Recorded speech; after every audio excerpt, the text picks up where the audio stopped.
Stay hydrated, kids. Hi everyone, welcome back to the workshop. Today we are discussing the pros and cons of purchasing a professional grade instrument.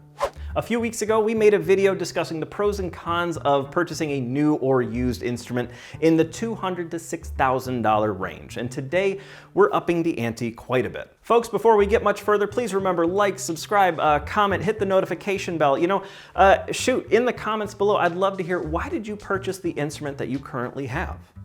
So first ground rule, we are only considering instruments made by legitimate violin makers, meaning, a contemporary violin was made by a living maker with, legitimate violin making credentials, and our historic instruments were made by a dead maker with, a legitimate violin making reputation.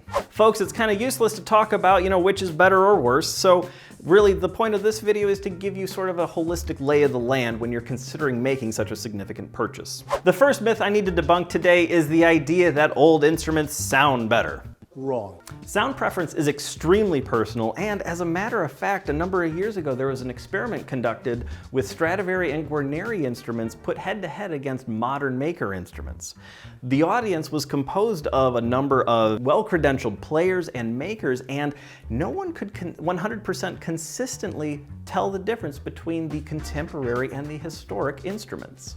We even have a demonstration of this principle on our channel where, I took a couple of our coworkers and tested their ears against new versus old instruments. Myth number 2, the idea that historic instruments are always more expensive than contemporaries. Wrong. So the most expensive instruments are absolutely old. But here's the thing, a lot of the historic makers didn't achieve the same renown as builders like Stradivari and Guarneri, and therefore their instruments didn't quite reach that same price cap that those other very popular makers achieved. Additionally, there are many modern makers who are incredibly good at what they do, and they charge appropriately, and a lot of these instruments can become more expensive than an historic one. Now for professional musicians, the historic instrument is usually the end game. It's what we all hope to achieve at some point. We love the idea of having that, like decades old or hundreds of years old instrument. The history of it is just extremely cool. So as such, the first pro on our list today for historic instruments is the fact that you are holding something with, actual historic value. Historic instruments carry with them a story and a provenance, or that's a fancy word for origin story. And a lot of performers find these origin stories extremely exciting. Secondly, since these instruments have been played for decades or even centuries, you are going to experience the true tonal characteristics of that instrument in a shorter period of time of playing. Their predictable and well broken in nature means it's going to be much easier for you to find the instrument that's going to suit your playing style. And if you remember the video that we put out a little while back on where an instrument gets its value from, go find that video if you haven't seen it yet. You will remember that we mentioned the unpredictable market activity over time, end quote. Well, I have great news for all of you who own a historic instrument. Hindsight is 20/20, and with your instrument, that unpredictable market activity has settled down and finally has become predictable. Now, given the known market value and historic significance of these violins, these are usually a bit more expensive than their contemporary counterparts, and this does result in a stable, low-risk investment for a lot of folks. So now for the not-so-great things. Now, if you put a lot of importance on provenance and history, then you are in great shape here. But when purchasing an instrument like this, you are putting quite a lot of your money towards the provenance, towards the history, towards the story of that instrument. Think of it like paying a little bit extra money for getting the fancy pants brand that you like to buy.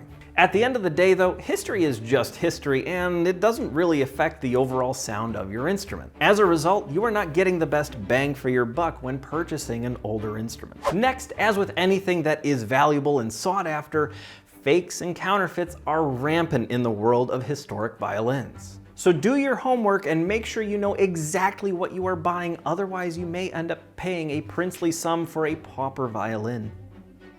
Now, as much as we love old violins, we have to admit, nothing can escape the ravages of time. Just about every historic violin that you will come across has already had some amount of restoration or repair work done to it to keep it playing. This means more failure points in the body of the instrument and a higher upkeep cost over time. Finally, historic instruments can be fairly persnickety when it comes to climate. The aged wood of the instrument combined with historic restorations can make the instrument play really, really well in certain climates and not so well in other climates.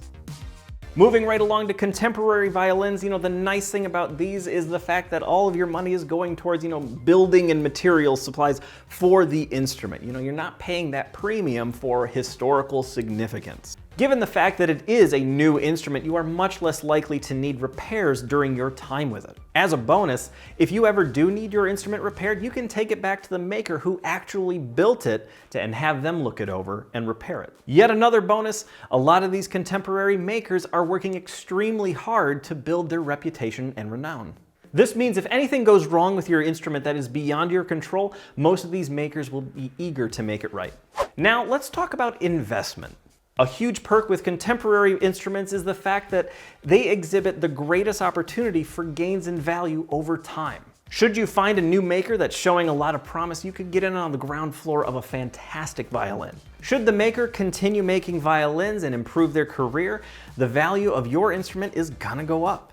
Additionally, once the maker passes away, which may not be during your lifetime, the value of that instrument is going to increase again simply because the supply will end. This is, however, a double-edged sword. This investment is high opportunity and high risk. Should you invest a lot of money into one of these instruments and the maker, decides to quit the profession, you will notice that the value of your instrument will take a tumble. Additionally, should the maker not have a successful career and not develop the reputation, the violin that you have it's going to be difficult to determine the origin of it as time goes by, and again, the value of that violin will go down. When purchasing one of these instruments, do everything you can to maintain the provenance of that instrument. Sales receipts, certificates, anything that documents the origin of your instrument is worthy of keeping.